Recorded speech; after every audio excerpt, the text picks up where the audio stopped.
I am Nuface, and you're watching Will Hustle TV. Nuface is a hip hop historian, a culture preserver, an archivist, and just an all around, just a rap fan.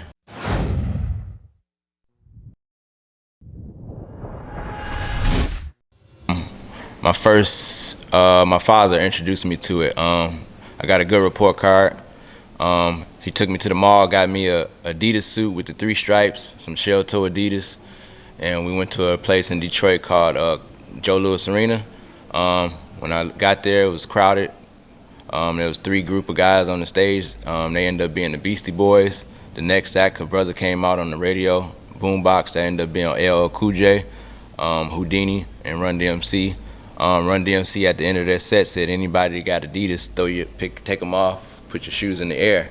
And it was at that moment that it kind of clicked, like what the intention of my father was like, yo, okay, I like this community, because I wasn't the only one that had Adidas at the point, so I saw the impact of culture and I saw the impact of hip hop music, but also he kind of put me in it, and that was like really the start of my love of hip hop, and I've been going to hip hop shows since then, and I got over 5,000 ticket stubs to prove it.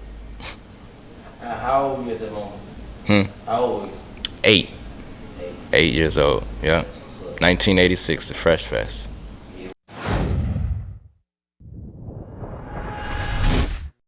I love where it's at right now, because it's all about taking chances and risk, and that's where it's at.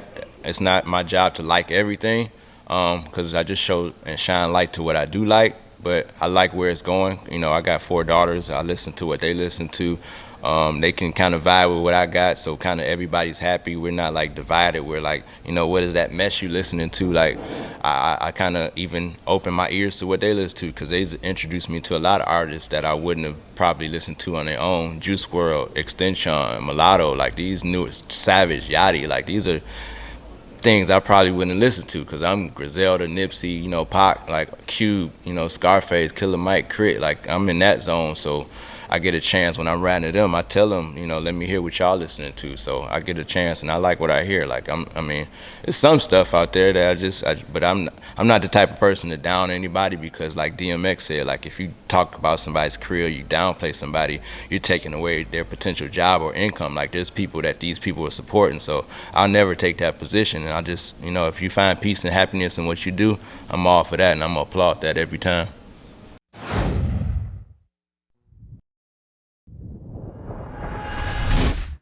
1994, it was a college tour for CAU. They gave us a tour, the whole AUC, Morehouse, Morris Brown.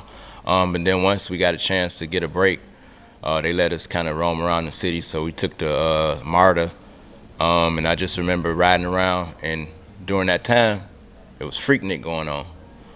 So I seen the vibe of Freaknik. I heard Camp music, DJ Jelly. I seen hearing all these songs, and Raheem the Dream, and you know, Ghetto Mop. I just heard all these sounds that I wasn't familiar with, and it clicked to me too, because I was an Outkast fan. So hearing things like Andre say we rode the MARTA through the hood. Like when I got here, I seen the MARTA, or I heard people talk about a Greenbrier Mall or Cascade Skating Rink or that type of thing. So when I got here, I was like, oh, it made sense.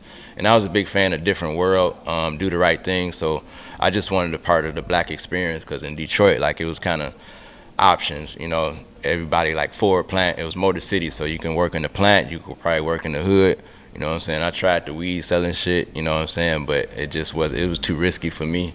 I just wanted to be fly, so I took the other route and said, let me be an artist. So I started drawing and making T-shirts in the hood, Simpsons with the afros, you know, stuff like that. So 1994, and I found a reason to come back in 95, and I went to college in 95. What school you went to? Clark Atlanta University. And the first rap group that I seen was Outkast.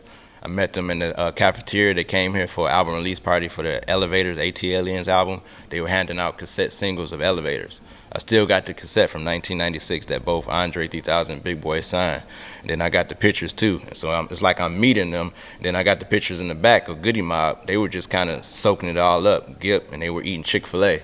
So that was like my introduction. So it's like, when you talk about evolution, I was there when Outkast started, or Goody Mob started. You know what I'm saying? When I got here, Ludacris was on the radio. Full circle, he does father-daughter dance with Ryan Cameron.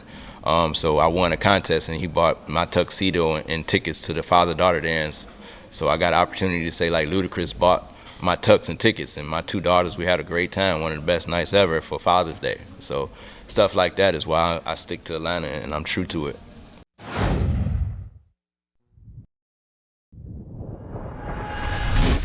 Oh, great! Because like I say this to myself, like CAU kind of run the world. Like if you just really technically look at it, the AUC, HBCUs, like that's a prominent thing. But the AUC, you got people that work for LaFace Records, these people that work for DT, like Shaka Zulu, who's worked for Ludacris.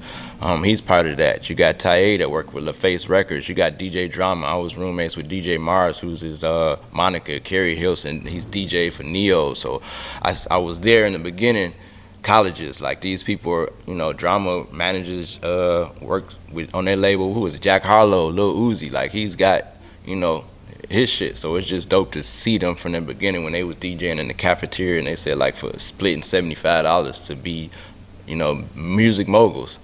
So that's what kind of brought me to it, and just that vibe, like going on the walkway. It was like a fashion show, and this thing, people walking, you see fashion, black women, like all that shit. It felt like that thing in the intro of Outkast, like the scene was thick. L Dog, nothing but them black. I'm talking about a black man's heaven, that type of shit. So on the Outkast, I had a conversation with Cujo the other day, and I was saying, did you I wasn't as woke as I was back then, but the like cell therapy and the stuff they was trying to. Did you peep that back then? Like, you know what I mean?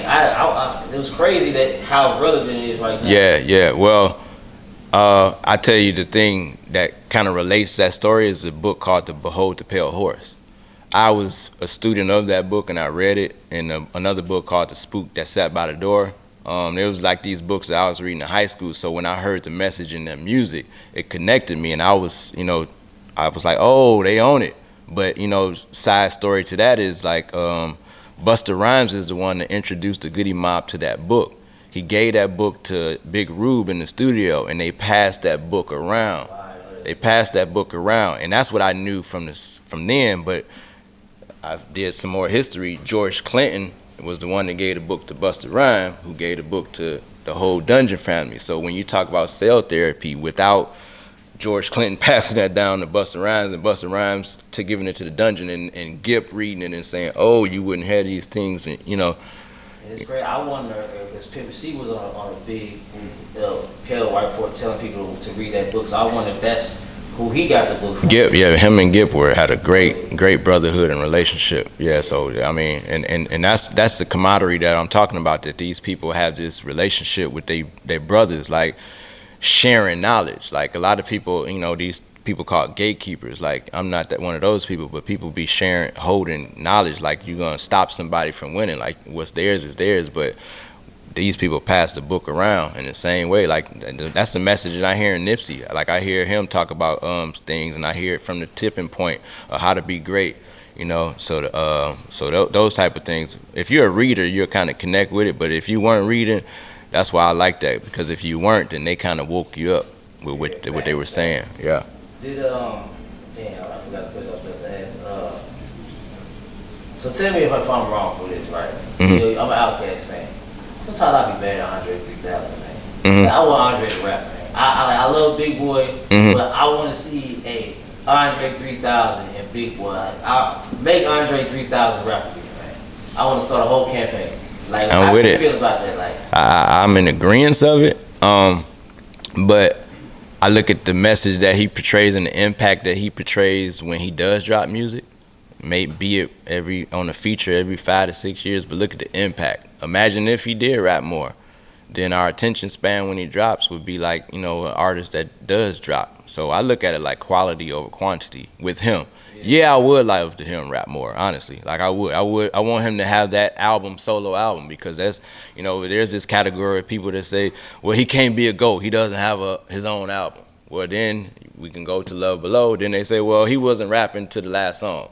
Then cool. So for that aspect, yeah, I would love to hear him rap, but I'm with quality over quantity. Like you look at Sade, she dropped every 8 years, 8 to 10 years. Maxwell, I mean, we coming from a time where 20 years, I feel like. Well, but he dropped verses. I mean, like right now, like this year, My favorite rapper, bro. like this year, we got him a verse with Kanye, and we got a verse on another one. Like he dropped 2 verses this year.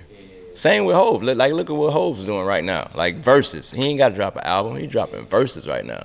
But his impact, you know, that's the difference. I want people to make an impact and not just, you know, it's these artists out here doing shit, come and go. You know, it's like microwavable. What do you think about like impact, right? So you spoke about something earlier.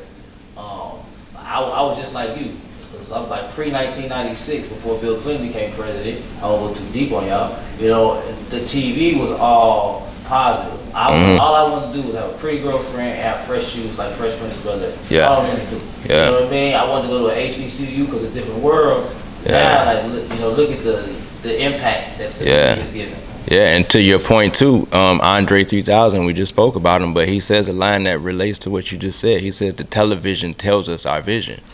Like that's puppet masters right there. So if we get ingrained, and it can be used for positive, like you said. I mean, that's what brought me here. Different world, do the right thing. Things I seen on television, Cosby Show, this experience, this black excellence experience, and like, yo, it's obtainable. You know, it's a way you can get this ecosystem of black support and shit like that. So, but the TV can be used for bad. We've seen it. You know, these reality shows, the violence, you know, cops, shit like that. First 48, when brothers is snitching just right in the first 2 minutes. You know what I'm saying? So it's just about how you obtain it. And then, you know, you can never be greedy in everything. That's the thing. So I take everything in moderation. Everything I do is about balance and alignment with me. Definitely. So how I first ran into you, like, you know, I've been on the scene with the media, and I be at all the dopest party. I've never been to a dope party in Atlanta, and you were there. So like, what's some of your like top parties you like? We was at 2 Chainz spot last night, like that you just did anything that surprised you? Like I seen everything from Wife and Lucci having giraffes and party. Like, what's some of the dope parties that you've been to and experienced?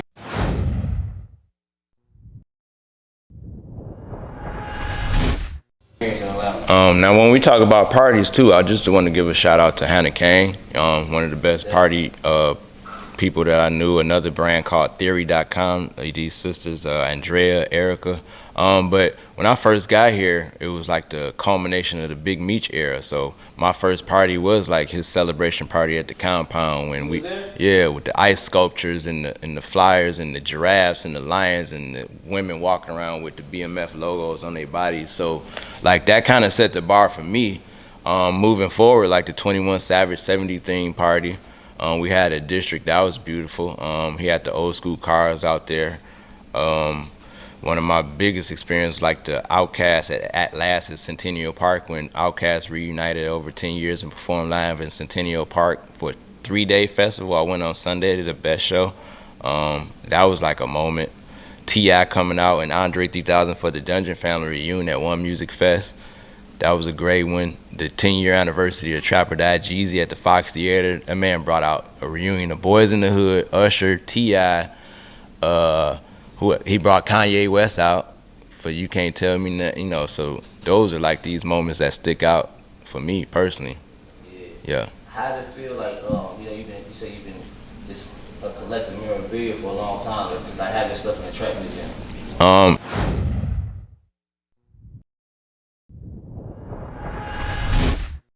That was great because it kind of gave me a start for my own opportunity. Like those guys reached out to me, Tip called me, invited me out and said, what can I bring to add to it? I just brought a trunk full of shit, like all trap magazines, cassettes, posters, everything from his first poster, Gucci Mane's first mix CD, Smack DVDs with Jeezy on it, the first Jeezy before he was Jeezy, when he was Little J. So all these trap influenced things. So it was a great opportunity because they give me an opportunity to kind of go in there and check on my things, invite friends where it's a line around the corner. It provides me with access, and they support me even with my museum, Nostalgia, that I had an exhibit for about a month. We're gonna be going on the road soon, but Nostalgia, they provided like the cups and the memorabilia for the thing. So it's just aligning with these companies that so support me, and I just want to do the same for them. So it was just priceless to have their support, and I'm a supporter for them to this day. Like I go and take my children or anybody to come to town, we take them through there. I took Gangsta Boo from 3-6 Mafia up in there. We take Dave Chappelle, Snoop. We gave them a personal tour. They take artwork too, so we invite artists to come up there and provide artwork for the artists to come up and see too. So it's been a great experience, and they're running on 3 years now. So All right, any shout outs? Just shout out to my children. I'm a father of 4 daughters. My daughter actually just gave birth to my grandson like an hour ago, so I want to say congratulations to her. You know what I'm saying? Life is great. Forever I love Atlanta. I say that all the time. You know what I'm saying? But that's really my shout out, and everybody that just supported me, everybody that kind of see me in the door, and I'm like, yo, I might not make it in, or it's a long ass line where somebody just kind of come out in the door and say, yo, you good, Nuface. You know, let him in, or he's straight. Like, so anybody that kind of gave me the opportunity, or even just called me and said there's a party. Like I said, some people are gatekeepers, but shout out to everybody that kind of give me a call. You know, shout out to Fabo, Pastor Troy, 85 South Show, Drink Champs, Big Bowes, Paul. You know, all the gang, More Than Culture. You know what I'm saying? That's it, Nuface. Yo, this is Nuface, man. Nostalgia exhibit coming soon, and you've been watching Will Hustle TV. Hey.